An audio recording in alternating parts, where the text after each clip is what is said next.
issue.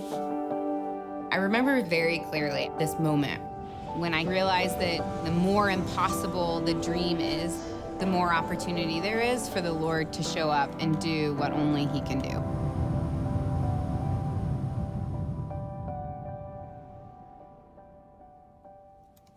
I had studied journalism, and throughout my time in university, I became more interested in social justice issues. And I was like, well, I know how I could do this. Ever heard of Nick Kristof? Journalism plus social justice, like, here we go. So it turns out when you're 22 and you've never really traveled and you've never really had a real job in journalism, the New York Times is very less than interested in hiring you to travel around the globe and tell these stories. I actually had not the first clue about how the world worked. But the Lord had laid something on my heart. I felt this call, and so I decided to buy a one-way plane ticket to Uganda.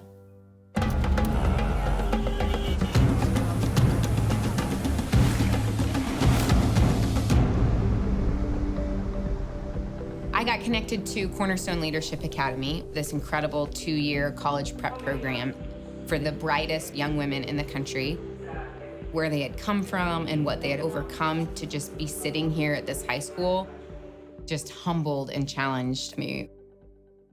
These young women were facing this 9-month gap between high school and university. Back in the village, they faced the incredible amount of social pressure to get married, to start having kids, to not continue their educational path. And then also the reality of them not being able to find a job to pay for university.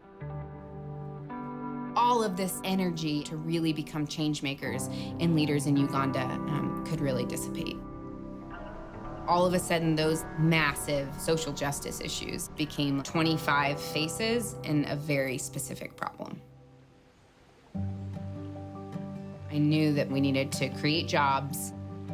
One of my friends from back home actually suggested, what about those strappy, funky sandals that you made in college that everybody loved?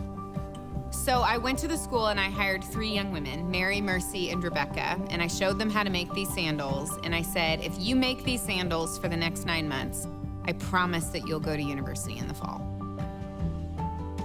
A few months later, I headed back to the US and started selling sandals out of the back of my car.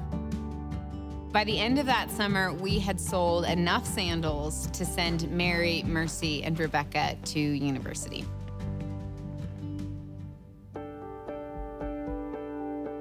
Several years ago, we were 3 women in a patch of grass making sandals underneath a mango tree, and today we're the largest footwear producer in Uganda.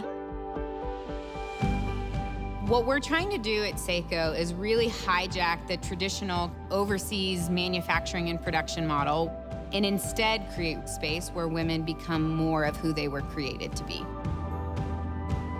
We provide them with not only a fair wage, but full comprehensive health insurance.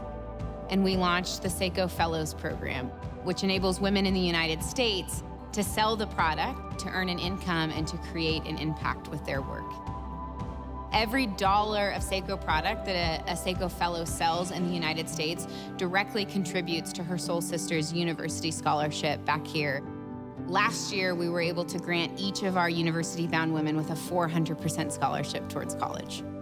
And 100% of the women have continued on to university and are either currently in school or have graduated from college and are out in the marketplace pursuing their dreams. I am shocked at how many people go through life without having someone look them in the eye and say, you are awesome, you are bold, you are smart, my company will be better, my community will be better if you will be a part of it. It's really remarkable how transformative that can be for someone.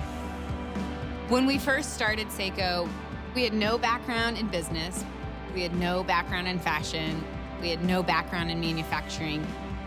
But for me, I've actually realized that the Lord is so graciously inviting me into this story. My job is to just show up and say yes.